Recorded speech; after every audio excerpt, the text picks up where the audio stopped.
Hello, how you doing everyone? Welcome back to Switchwatch. I'm James Romero and this is our review of Feudal Alloy. It's a Metroidvania game that's unlike any other, but is it any good? Let's jump in and find out.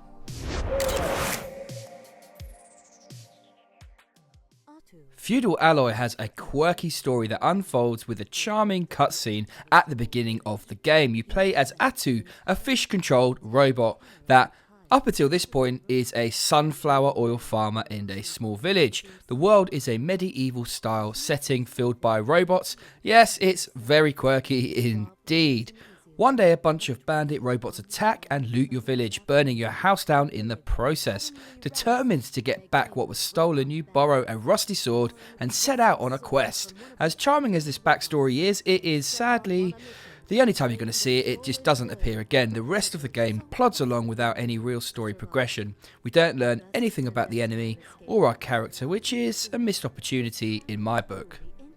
The game features a large open world map to explore. As you get further in, you will find computer chips which open up new areas and unlock skills that let you reach new sections that you could not get to before. As Atu, you are armed with the sword that you use to slice enemies. Instead of a health bar, you have an oil gauge. Take enough hits and you will run out of oil and die. As a robot, swinging your sword heats up your core temperature, and when it gets too high, you are unable to attack or perform skills until you cool down enough. In this way, it acts as a reverse stamina bar, and it's quite an interesting take on the norms. After the initial cutscene, the game doesn't give you much by way of instruction. You are on your own and will need to figure out where to go and how to progress. Combat is quite simple and fun. The easiest mobs can be defeated by simply swinging your sword enough times to kill them, but as the mob numbers ramp up, you do need to be cautious of overheating. A lot of enemies also have pattern-based attacks that need to be dodged by jumping out of the way. There is a lot of loot to be discovered, and you can equip weapons as well as different pieces of armour. The system is simple, but it's not very clear which items are better for you, especially early on, which is a part of figuring things out on your own idea, I suppose. As well as items, you level up very slowly. Once you level up, you can put points into a simple skill tree that lets you improve things such as your attack power or how quickly you cool down. It is these skills that make the biggest difference to how strong you are. There are also a large number of modification chips to be found that unlock new skills. The first of which is the bomb module that lets you collect and throw bombs at your enemies.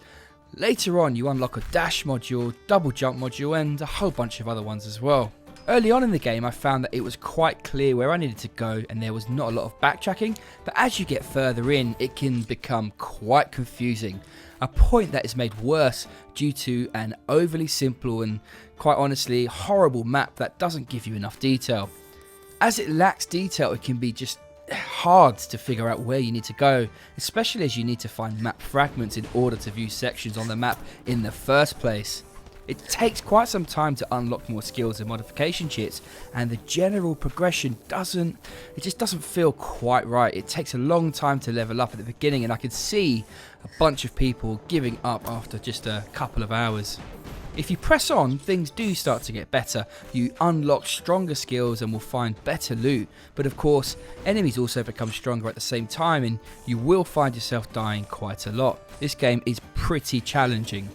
When you do die, you will often have a long way to get back to where you were. There are checkpoints throughout the game, but they're just not very frequent.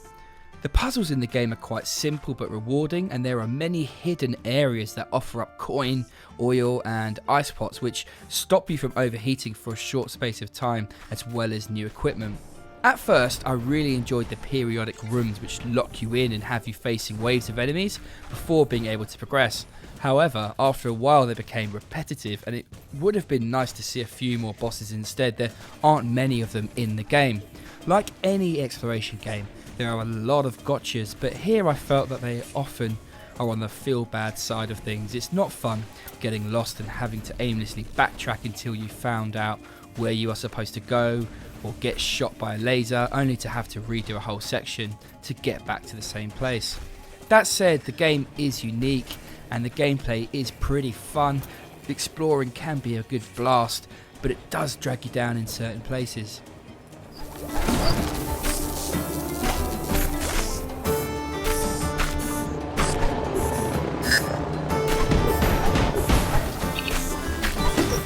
The soundtrack is spot on its tone. The background music has that medieval sound down to a T. The music makes me think of a banquet hall straight out of an old English court. None of the tracks are annoying, which is fortunate as there just really aren't a large number of unique songs. The sound effects are pretty decent. You've got bombs, flying mobs, and everything else sounds as it should. The game's visuals are all hand-drawn and charming. Atu Games is a team of 2 and they have done a good job of producing a unique surreal world with interesting enemies and a bunch of gear. The design reminds me of a Saturday morning cartoon and the motion on both yourselves and the enemy is nicely done. I do have to say it's quite unique and I do like the medieval feel that we've got here. The menu design I find less appealing. As mentioned, the map lacks detail and there are some small annoyances. For example, when you look to equip new gear, you just cannot see the stats of what you're wearing, making it a bit of a pain to evaluate and compare items. Mobs and locations are very repetitive. It would have been nice to see more variation on offer. Performance wise though, I have been impressed. I experienced no major issues and on the move the game runs very smoothly. There was a pre-release patch and actually that did fix one major critical issue that you might have read about, but if you did, please be aware that this is now fixed, so don't worry about that. The game is large. As a Metroidvania there is a fair amount of backtracking to be done, but even considering that, it will take you a long time to level up, gather all of the gear and find all of the game's collectibles. It is an accomplished and unique game, but there is a lot of repetition here. Mobs are reused quite often and the soundtrack is quite limited. With so many great indie games at such competitive prices, you could argue that the value is not quite on par with some other games out there. For example, Hollow Knight is a great Metroidvania game, we absolutely loved it, and it is actually cheaper than this game. Feudal Alloy overall is an interesting Metroidvania game set in a unique and charming world. It doesn't reinvent the wheel and sadly does have some rough edges, repetitive sections and progression issues in my book. It is, however, an interesting and different enough experience that it is worth considering if you are looking for something new. For me, I would say it's probably only worth considering after having played other stronger titles in the genre, or if it goes on sale. All in all though, it's a pretty respectable 6 out of 10. What do you think? Have you actually picked this one up yet, or are you going to? Let me know your thoughts down below. If it's your first time here and you've enjoyed this video and you want to see more of it, we'd love to have you on board as a subscriber, so we'd like it if you considered doing that. And if you did enjoy this video, please give us a thumbs up. If this game isn't what you were hoping for, then I would consider checking out our January bargains videos. There are some really good games at affordable prices for you to check out. That will be coming up next, so just click on that video and go and have a look. I will see you over there, guys. Take care and thank you very much for watching.